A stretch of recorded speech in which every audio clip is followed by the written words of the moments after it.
화요일 새벽 하나님의 말씀은 누가복음 8장 40절에서 50절 말씀입니다. 예수께서 돌아오심에 무리가 환영하니 이는 다 기다렸음이러라. 이에 회당장인 야이로라 하는 사람이 와서 예수의 발 아래 엎드려 자기 집에 오시기를 간구하니 이는 자기에게 12살 된 외딸이 있어 죽어가미러라. 예수께서 가실 때에 무리가 밀려들더라.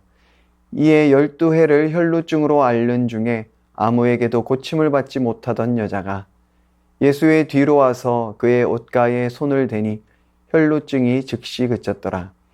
예수께서 이르시되 내게 손을 댄 자가 누구냐 하시니 다 아니라 할 때에 베드로가 이르되 주여 무리가 밀려들어 미나이다. 예수께서 이르시되 내게 손을 댄 자가 있도다. 이는 내게서 능력이 나간 줄 알미로다 하신대.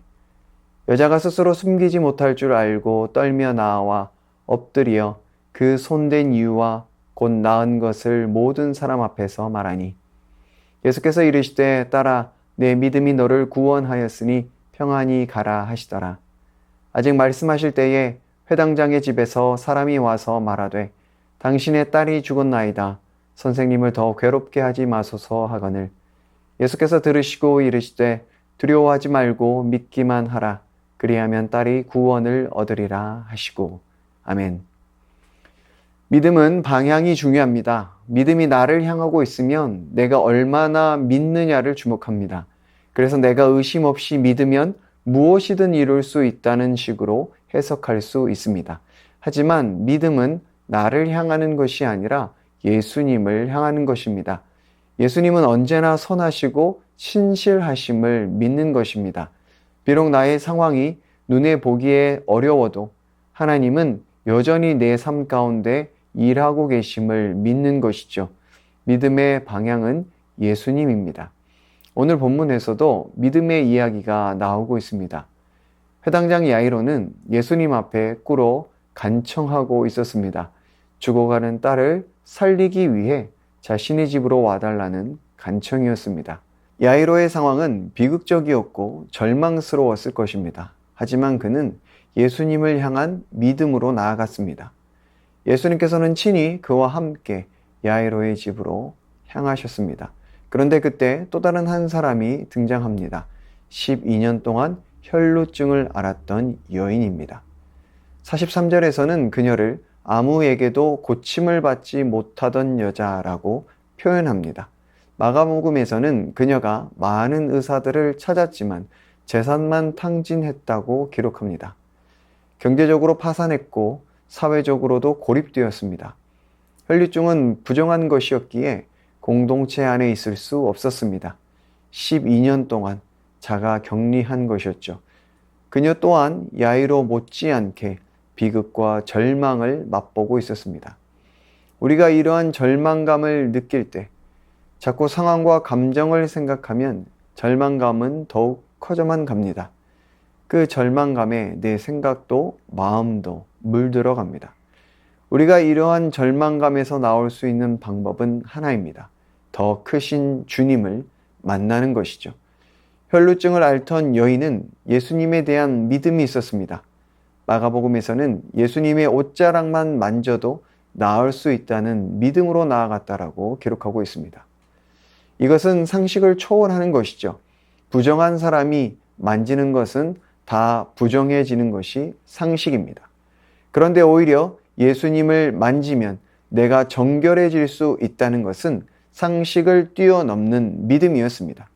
그 믿음으로 여인은 많은 사람들 사이에서 예수님의 옷자락을 만졌습니다. 예수님께 나아가기까지 많은 두려움과 걱정이 있었을 것입니다.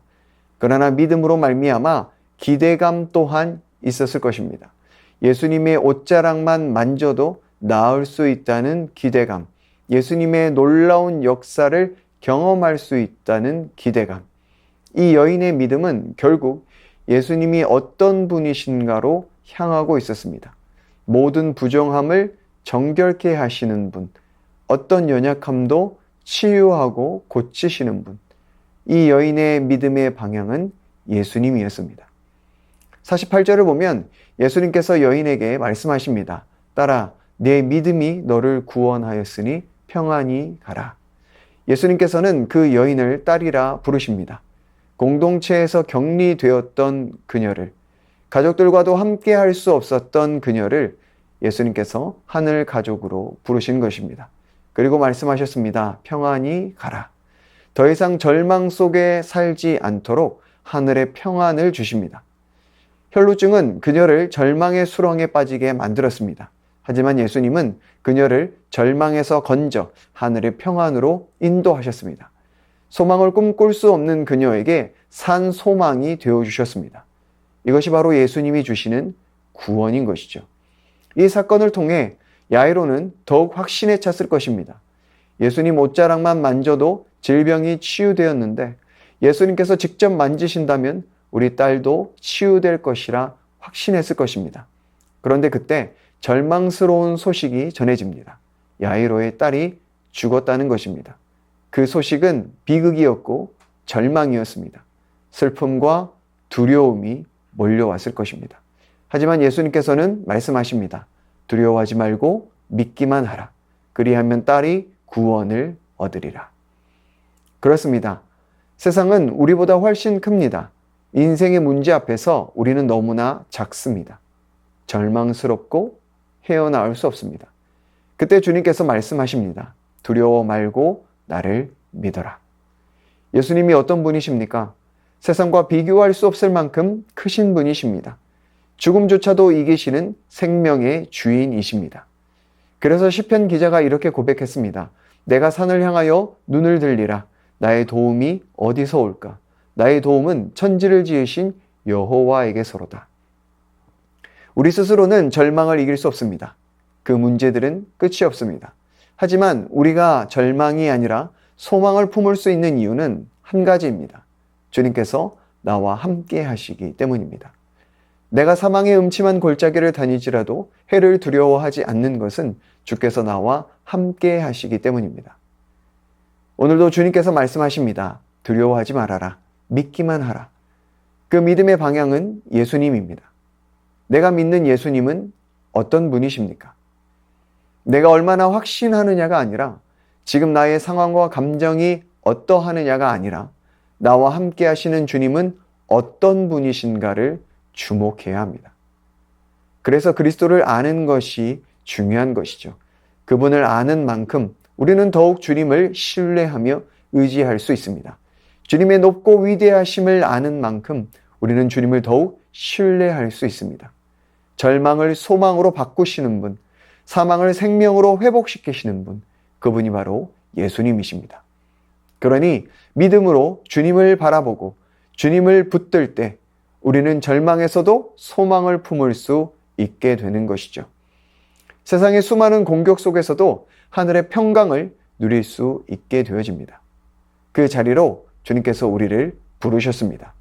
그러하기에 오늘도 주님이 어떤 분이신지를 묵상하며 주를 향한 믿음으로 나아가는 하루가 되기를 주님의 이름으로 축원합니다. 이 시간 말씀 의지하여 함께 기도하겠습니다. 우리의 소망 되어주신 주님 감사합니다. 주님과 함께하는 믿음으로 말미암아 하늘의 평강과 소망을 누리는 인생들 되게 하여 주옵소서. 우리를 통하여 세상이 주의 나라를 보게 하여 주옵소서. 오늘도 회복이 필요한 자들에게 통로로 쓰임받는 하루가 되게 하여 주옵소서. 이 시간 말씀 의지하여 함께 기도하겠습니다.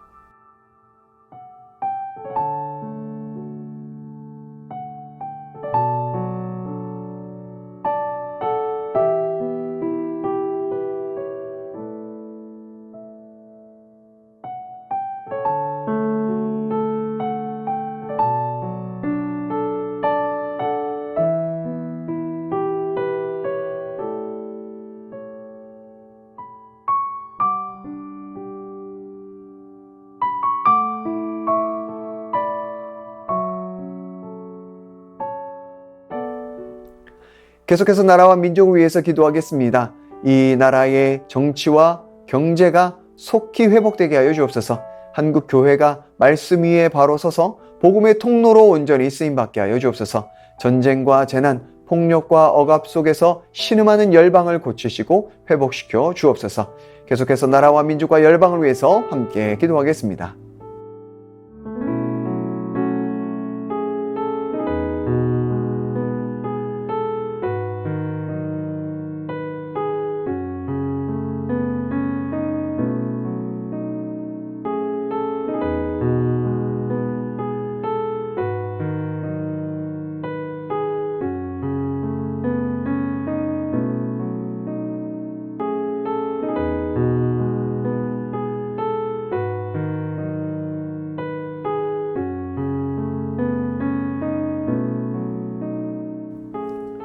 계속해서 교회를 위해서 기도하겠습니다. 예수님을 아는 일에 하나가 되는 교회가 되게 하여 주옵소서. 나의 힘을 빼고 주님만을 의지하는 삶을 살게 하여 주옵소서. 담임 목사님 날마다 성령 충만케 하여 주시고 3월부터 시작되어지는 모든 모임들을 통하여 주의 은혜가 풍성케 하여 주옵소서. 계속해서 교회를 위해서 함께 기도하겠습니다.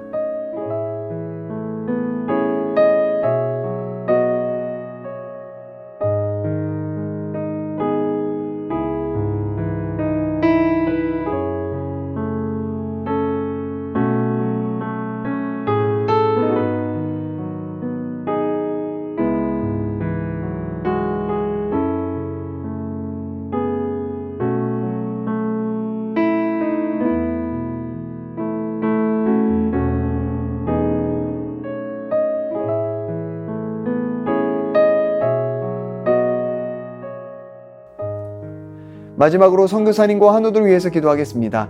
탄자니아 조병훈 호선옥 선교사님, 학교 아이들이 믿음 안에서 잘 성장해가고 중학교 건물이 지어질 수 있도록 모든 환경을 열어주옵소서. 라마단 기간 중보기도에 많은 모슬레민들이 복음을 들을 수 있게 하여 주옵소서. 탄자니아 정현우 정솔기 선교사님, 이음이가 수술 전까지 건강을 잘 유지하고 수술이 가장 적절한 시기에 안전하게 진행되게 하여 주옵소서. 언어 훈련이 지속적으로 진행되어 언어 장벽을 극복하고 사역과 현지 생활에 잘 적응하게 하여 주옵소서. 환우들 위해서 기도하실 때 조정순 권사님 남편 백형호님 뇌출혈로 입원 중입니다. 일반 병실로 옮겼지만 아직 회복이 필요합니다. 주님 치유하여 주옵소서. 박훈교 집사님 뇌경색 치료 후 재활치료를 하고 있습니다. 일상생활에 아무런 어려움 없도록 온전한 회복을 주옵소서. 박세현 집사님 유방암 발병 이후 뼈로 전이되었습니다. 통증이 사라지고 회복의 역사가 나타나게 하여 주옵소서. 양금숙 성도님 췌장암이 재발했습니다. 방사선 치료받은 부위가 다시 커졌지만 그리 큰 것 같지는 않다고 합니다. 2개월 동안 지켜보고 더 커지면 항암을 하려고 합니다. 더 커지지 않고 회복되게 하여 주옵소서. 김민정희 집사님 방사선 치료 효과가 미비하여 호르몬제 약으로 치료를 진행하기로 하였습니다. 검사 수치가 올라가지 않고 떨어질 수 있도록 지켜주시고 이후 모든 과정을 주님께서 지켜주시옵소서. 권호순 권사님 검사 결과 이전 항암으로 다시 항암을 진행하기로 하였습니다. 항암으로 인한 어려움 없게 하시고 속히 항암 없이 회복할 수 있도록 인도하여 주옵소서. 노성민 형제님 크론병으로 한 달에 한 번 주사제 치료를 하고 있습니다. 부작용 생기지 않도록 보호하여 주시고 몸속의 염증이 다 사라지게 하여 주옵소서. 이외에 수술과 또 시술 이후에 회복 중에 계신 분들, 오랜 질병으로 투병 중에 계신 분들 깨끗하게 치료하여 주옵소서. 이 시간 선교사님과 환우분들을 위해 기도한 후에 개인 기도하겠습니다.